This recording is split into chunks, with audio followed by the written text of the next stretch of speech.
Most people speak with their words. But the dangerous ones speak with their silence. Human behavior is never random. Over the next few minutes, you'll learn the 7 dark psychology patterns that reveal people's hidden intentions. Welcome to the silent language. Here's the uncomfortable truth. The easiest people to manipulate are the ones who only listen to words. I'll be honest with you, it took me a long time to learn this. For years, I was that person. I believed that if someone's words sounded kind, their intentions must be kind too. I ignored my gut feelings because I didn't have a name for what was happening. I thought I was being understanding, but in reality, I was just being blind to the patterns. Learning this silent language wasn't just a study for me, it was a necessity to protect my own peace. Because words can be rehearsed. They can be polished. They can be softened. They can make something selfish sound reasonable. They can make something cruel sound accidental. But behavior is different. Behavior leaks. It shows up in the pause before someone answers. In the way their tone changes when you ask a simple question. In the sudden coldness after they made you feel important. In the long explanation that sounds emotional, but somehow never answers anything. That is where people reveal themselves. Not always loudly. Not always dramatically. Sometimes, the truth comes out quietly. In timing. In avoidance. In small shifts. In the strange feeling you get when someone's words sound right, but something underneath them feels wrong. And if you've ever walked away from a conversation thinking, why do I feel guilty when I was the one who got hurt? Or, why did that answer make sense, but still feel empty? Then you already know what this silent language feels like. Today, we're going to look at 7 dark psychology patterns that can help you understand people more clearly. Not to judge them. Not to diagnose them. And definitely not to manipulate them. This is about awareness. Because one sign by itself means very little. Anyone can be nervous. Anyone can be tired. Anyone can have a bad day.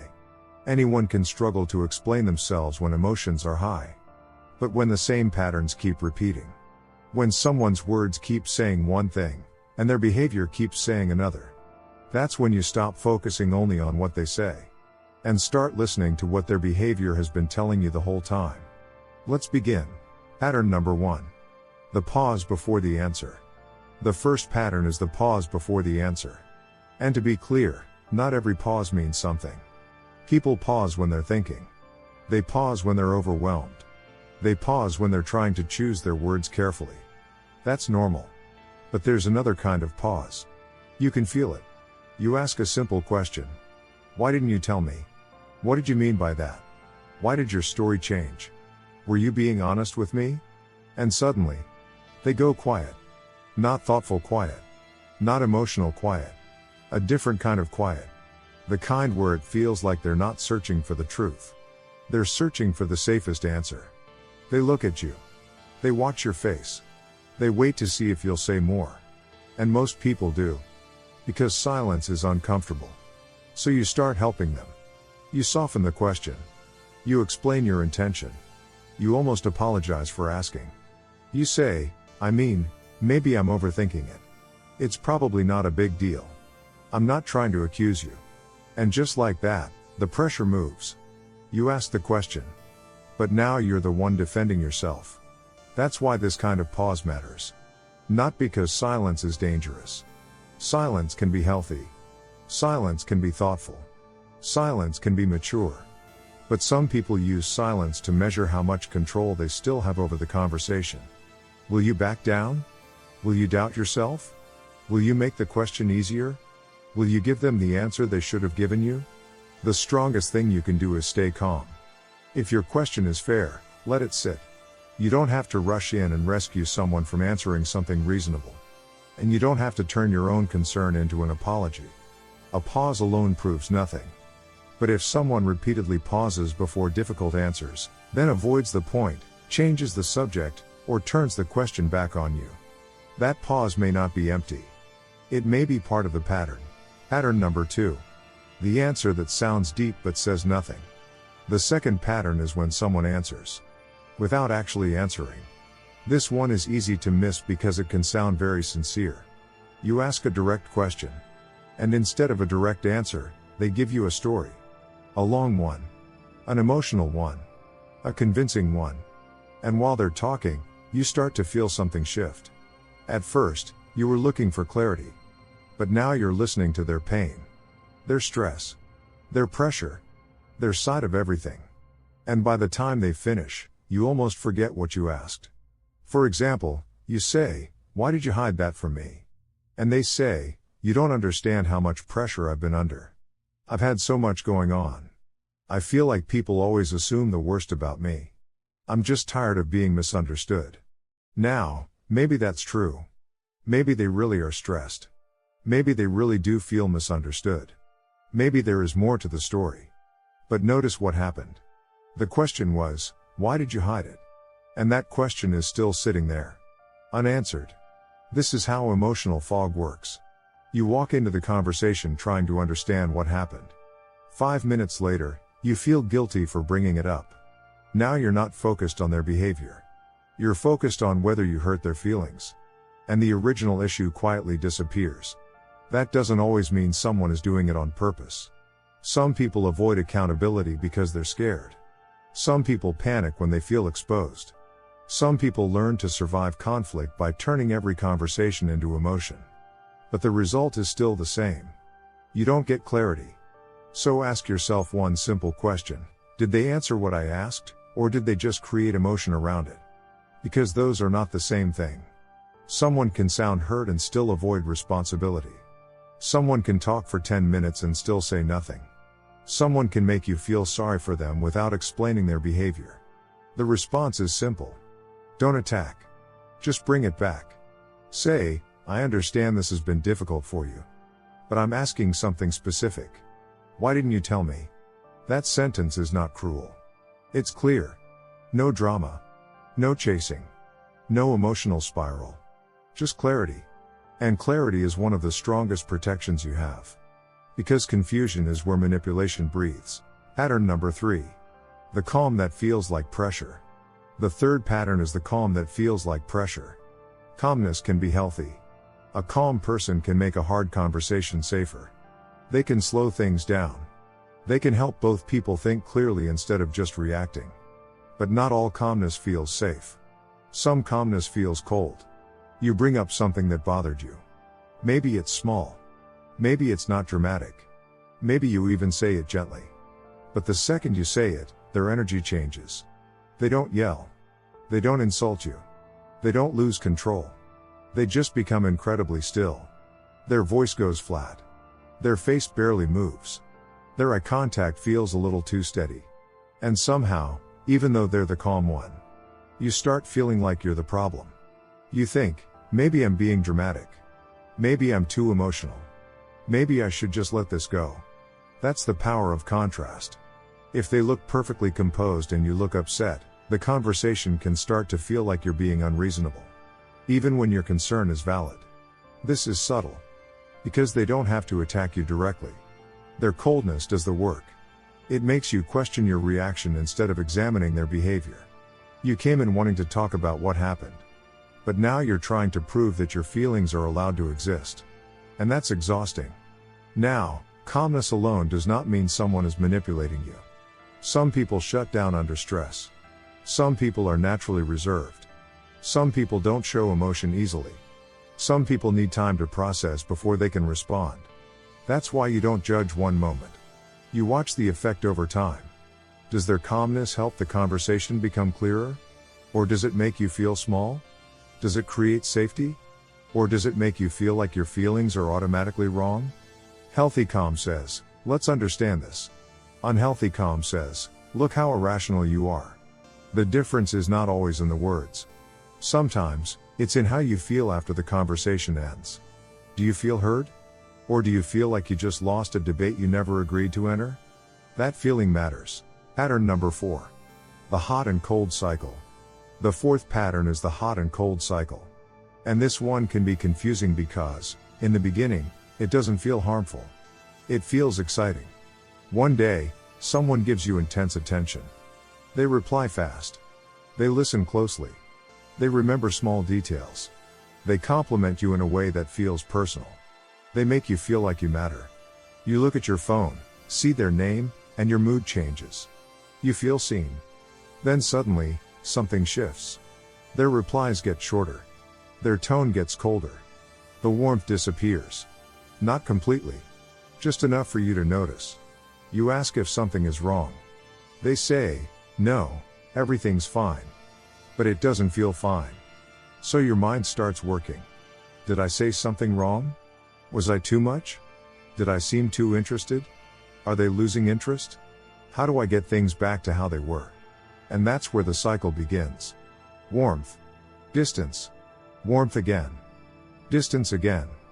This can be powerful because the brain responds strongly to inconsistent reward. When someone is consistently kind, you feel secure. But when affection appears and disappears unpredictably, you may start chasing it. Not because it's healthy. Because uncertainty makes the mind work harder. You start trying to earn back something they gave freely in the beginning. And this doesn't only happen in dating. It can happen in friendships. It can happen in families. It can happen at work. A boss praises you one day and ignores you the next. A friend makes you feel close, then suddenly acts annoyed by your presence. A partner gives you warmth, then removes it without explanation. And eventually, you stop asking, is this good for me? And start asking, how do I get their warmth back? That's the trap. Because once you start chasing basic respect, the relationship has already shifted. Now, of course, people need space. People get busy. People have hard days. People go quiet for reasons that have nothing to do with you. The difference is communication. A healthy person can say, I'm overwhelmed today. I need a little time. This isn't about you. Let's talk later. That kind of clarity calms the nervous system. But an unhealthy pattern leaves you guessing. And guessing is exhausting. So ask yourself, does this connection make me feel secure, or does it make me addicted to approval?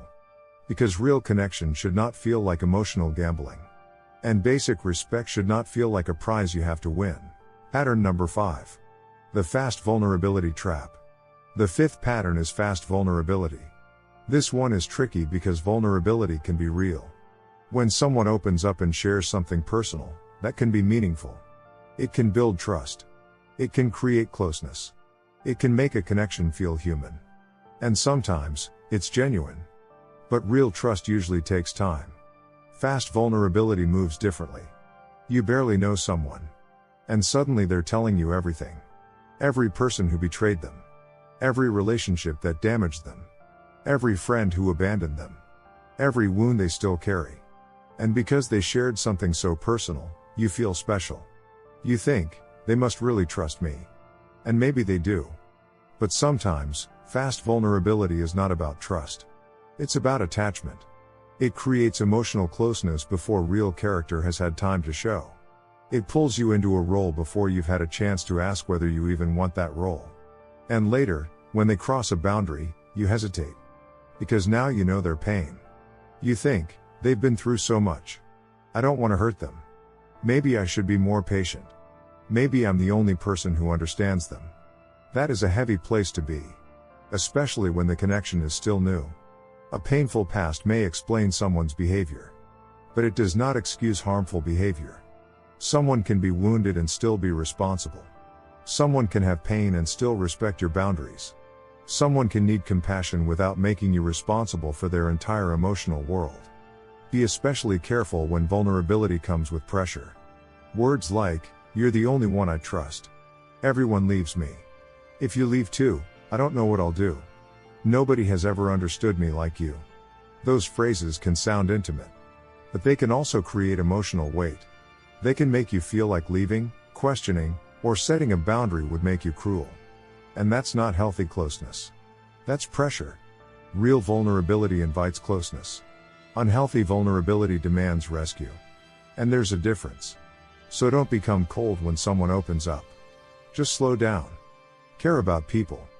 But keep your boundaries. Because the right person won't need you to abandon yourself to prove that you care. Pattern number 6. Mirroring too perfectly. The sixth pattern is mirroring.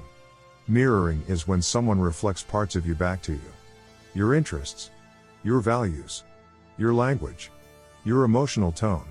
Even your body language. And mirroring is not automatically bad.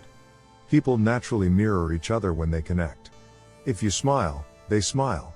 If you lean in, they lean in. If you use certain phrases, they may start using them too. That's normal. It's part of how people bond. But unhealthy mirroring feels too perfect. You say honesty matters to you. Suddenly, honesty is their number one value. You say loyalty is important. They tell you loyalty means everything to them. You say you hate drama. They say they hate drama too. You say you want something deep. They say they've been waiting their whole life for something deep. At first, it feels incredible. Almost too easy. You think, this person gets me. And maybe they do. But sometimes, they don't understand you. They're studying you. They're learning what version of themselves will make you feel safe. That's why some people feel perfect in the beginning. And confusing later. Because the version you met was shaped around your expectations. You didn't meet their full character. You met their best adaptation. The biggest warning sign is speed. Too much agreement, too quickly. No real differences. No natural disagreement. No independent opinions. No slow discovery. Just instant alignment. But real people have edges. They don't match you perfectly in every area. They have their own preferences. Their own views. Their own rhythm. Their own history. Real connection has texture. It has small differences. It has honest conversations. It has moments where two people discover each other slowly. So if someone feels like they were designed specifically for you, don't panic.